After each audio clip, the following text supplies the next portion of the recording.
inilah gambaran simpulan apa yang tadi sampaikan tadi. Ternyata Islam itu adalah terdiri daripada akidah.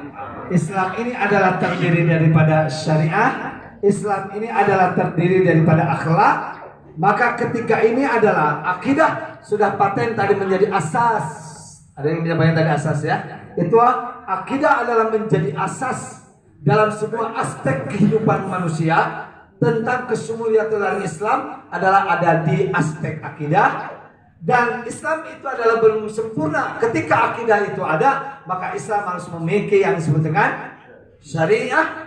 Itu pun adalah belum sempurna Islam jika tidak memiliki akhlak. Maka akidah dan akhlak kita tinggalkan. Tapi ini adalah ada aspek-aspek yang lain adalah dalam bentuk syariah. Di dalam syariah adalah ada ibadah. Di dalam syariah adalah ada muamalah. Di dalam muamalah ibadah sudah jelas, panduannya sudah jelas dalam perkara ibadah. Maka di situ adalah ada muamalah yang menyangkut hajat kehidupan manusia. Maka dalam muamalah ada yang disebut dengan hukum pidana, ada yang disebut dengan hukum perdata, ada yang disebut dengan politik atau siasat tadi, ya kata-kata siasat. Dalam muamalah pun ada ekonomi dan finansial. Terus di dalam ekonomi dan finansial itu adalah ada asuransi macam-macam namanya. Ada yang disebut bank, ada yang disebut dengan pasar modal. Dalam ekonomi finansial ini ada yang disebut dengan leasing. Maaf, berhenti dengan leasing.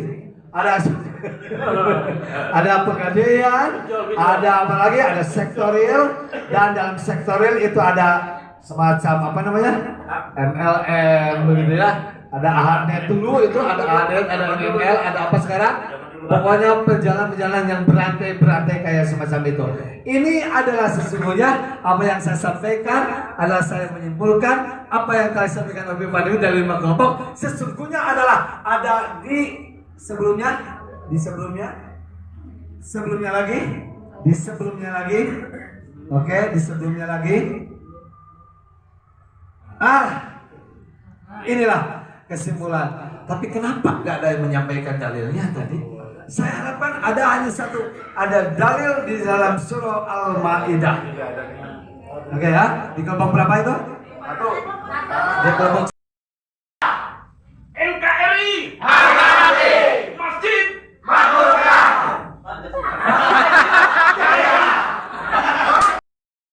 Waalaikumsalam warahmatullahi wabarakatuh. Alhamdulillahirabbil alamin. Allahumma shalli ala sayyidina wa nabiyyina Muhammadin wa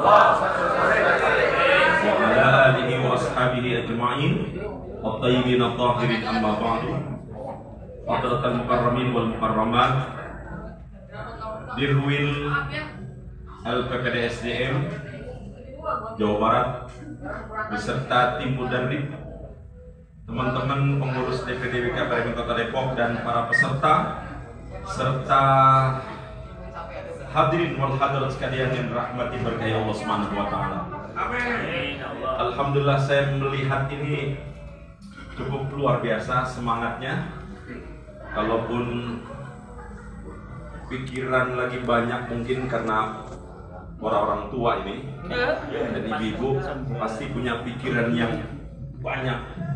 Namun di sini hilang semua pikiran. Pikiran jadinya. Memantau, melihat gitu kan para pengurus. Jadi kemarin turun lagi karena memang dibutuhkan untuk melanjutkan kepengurusan sampai tahun 2023 ini di akhir sampai bulan Desember tanggal 29. Ya, jadi kita bersyukur nih Depok bisa melaksanakan LMD. Sebelumnya memang kita Bogor itu akan melaksanakan LMD gitu kan bersamaan dengan Depok.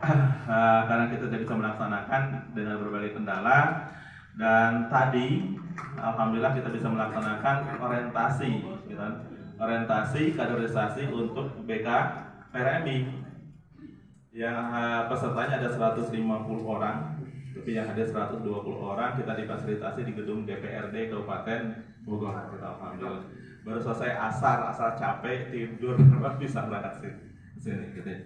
Oke, dari orang tua dan orang sekitar. Dan permasalahan yang kedua ini ada akademis seperti seperti nilai jelek, prestasi menurun, tidak betah di sekolah, tuntutan orang tua.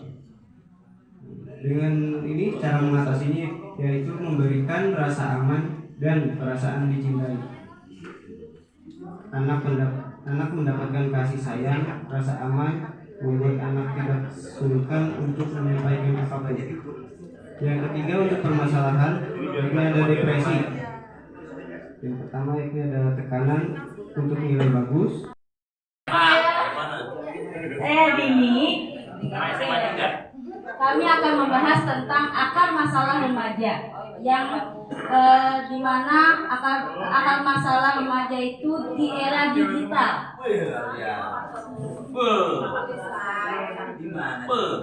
Yang pertama depresi.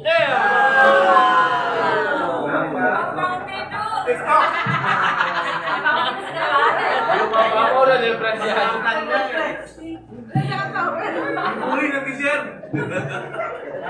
Solusi atau tindakannya.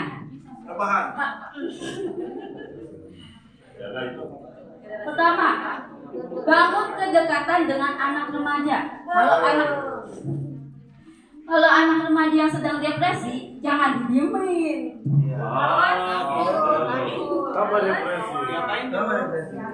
Kita bangun kedekatannya dengan anak remaja. Bangun.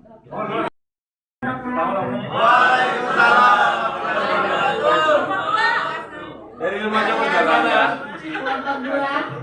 Kelompok dua.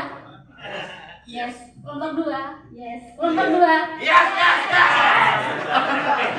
Perkenalkan saya Bu Ulan.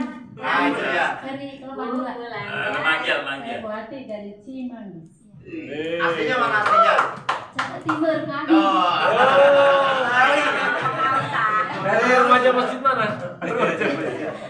Saya emak bukan remaja masjid.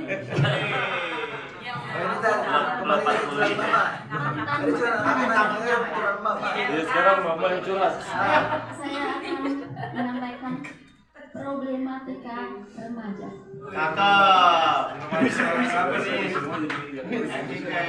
Akar masalahnya yaitu satu, broken home. Seolah begitu banyak masalah ketika terjadi broken. Maaf kelompok 3, kelompok 4, 2. Paling kalau saya cuma satu. Karena tadi sudah sampai semua, saya mungkin cukup tambahin satu solusi mungkin solusi problematikanya sama yang mesti dilakukan oleh ibu. Contohnya, kayak tadi, anak kurang buruknya manajemen waktu. Bu, kalau ada anak yang kayak gitu, jangan dibiarin di rumah, Bu. Iya, jangan dibiarin di rumah. Dan kalau misalnya kayak gitu, jangan dibiasain dari kecil kasih HP. Itu rasanya. Kasih apa pakai apa? Ini bagus nih, bagus. Saya pengalaman pakai HP ketika saya lulus SMA udah bisa beli HP sendiri. Tabungan saya sendiri. Jadi ketika saya SD sampai SMP sampai SMA saya nggak megang HP sama sekali. Sebenarnya karena memang sudah disampaikan semua, cuma ini adalah rangkuman dari kelompok-kelompok yang tadi sudah presentasi. Tapi saya sudah bacakan lebih awal. Jadi dari permasalahan-permasalahan yang dihadapi remaja, gitu ya, tadi seperti misalnya nongkrong, narkoba, terus pelajaran turun. Apa sih sebenarnya dan masalah-masalah lainnya ya? Apa sih akar masalahnya sebenarnya? Yang pertama, kurangnya pedoman pendidikan awal yang dimulai dari pengasuhan orang tua dari usia dini dan kurangnya perhatian. Makanya di sini peran penting seorang ibu. Pesan saya buat remaja laki-laki, kalau cari istri yang pintar. Karena istri yang pintar melahirkan anak-anak yang pintar. Pintar apa nih? Pintar apa, Bu? Pintar segalanya. Pintar apa namanya? Pintar segalanya. Pendidikannya juga. Ya. Dan yang kedua adalah faktor lingkungan dan kurangnya pengawasan. Terus solusinya apa? Melakukan pendekatan kegiatan yang berisi edukasi yang dikemas dengan apik dan menyenangkan sesuai dengan minat bakat para